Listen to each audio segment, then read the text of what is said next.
Hey guys, Paul here from Mpe Suspension. Today just having a chat about the new MT450 from CF Moto. So look, we purchased one of these bikes a few months ago to do all our R&D. So they've been a really popular little bike. We've seen a lot of them out and about. We've set up quite a few of them now.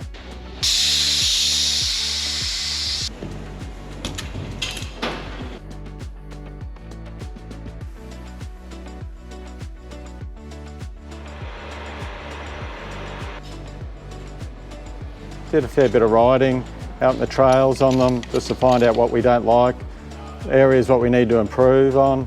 Got a lot of feedback from customers, and I've sort of been watching a lot of the forums and little comments that people have been making and on the bike as well on what they don't like. So yeah, what we found with this bike, it just feels very rough on the surface of the ground. So you get out on four-wheel drive tracks where other bikes have been four-wheel drive, just that rough surface on clay tracks, a lot of feedback through the suspension front and rear. Just found the front end probably has a little bit too much dive as well, getting on the brakes or going downhill. A little bit of lack of dampening control in the front end. The back end also on gravel roads, you're coming up out of a turn, up a bit of a hill where you get corrugations. It won't drive on that terrain. Just find it chatters up. The rear spring on there, they've obviously allowed for a pillion rider, so the spring rate isn't too bad really, probably for around that sort of 80 to sort of 90 kilo rider with sort of moderate luggage. Basically, same thing, try to be price conscious of the bike with the setup. Basically, not replacing the complete shock or putting cartridge kits in there, just revalving the existing suspension. So we're building a new compression rebound shim stack, so much plusher initially on the surface of the ground, with a little bit more dampening control so you don't get that spike when you hit the potholes. On corrugations on dirt roads, it will drive over that terrain. So in the front forks, you find they have a progressive spring in there. It's very soft initially, so it tends to really use up a lot of travel very quickly and then stop and actually get quite harsh. That's a feeling across those square edge potholes when you're out on gravel roads, dirt roads, at the potholes from four-wheel drives, other vehicles, you get that real jarring through the handlebars. So we're going back to a straight rate spring in the front forks, fitting a mid valve, which is a secondary stage of compression dampening, so that stops it from falling through the stroke when you go through G-out or under braking.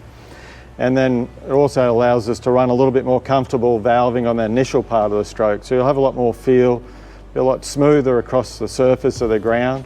Have a lot more grip on gravel roads. You'll feel like when you're cornering on gravel roads, front end will feel a lot more planted, wheel a lot more connected to the ground, a lot more confidence in the bike. But overall, I've been really happy with the settings. Basically, you get a lot more stability in the bike. Certainly the front end's a lot softer than the back end because of the spring rates. So we're sort of balancing that bike out. You get a lot more stability in the bike, so it gives you a lot more confidence, especially if you get in a little bit more softer sort of ground, undulating ground. The bike's not wobbling around as much. So this is a standard spring in the bike here. You can see the progressive spring. So there's tight coils here, they close up first, and then you're onto the main section of the spring. So you can see how tight those coils are. So that happens really quickly. Why they use this is just for basically that they can sell a bike. So put on the showroom floor, someone may walk in there maybe 60 kilos a customer, next customer might be 100 kilos. So they're trying to create a suspension to try to suit a wide variety of rider weights. So anyone can pick it up on the showroom and take it out and ride it.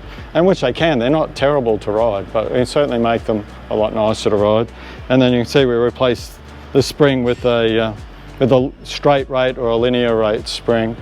So that basically holds it up in the stroke initially, so it gets rid of that dive, and then it doesn't ramp up so quickly, so it gets rid of that spike on the square edge bumps and square edge potholes on dirt roads. All in all, they've been a great little bike, popular. People have been really happy with the setups that we've been doing, so we've probably had half a dozen bikes come out now, so everyone's been really happy with it.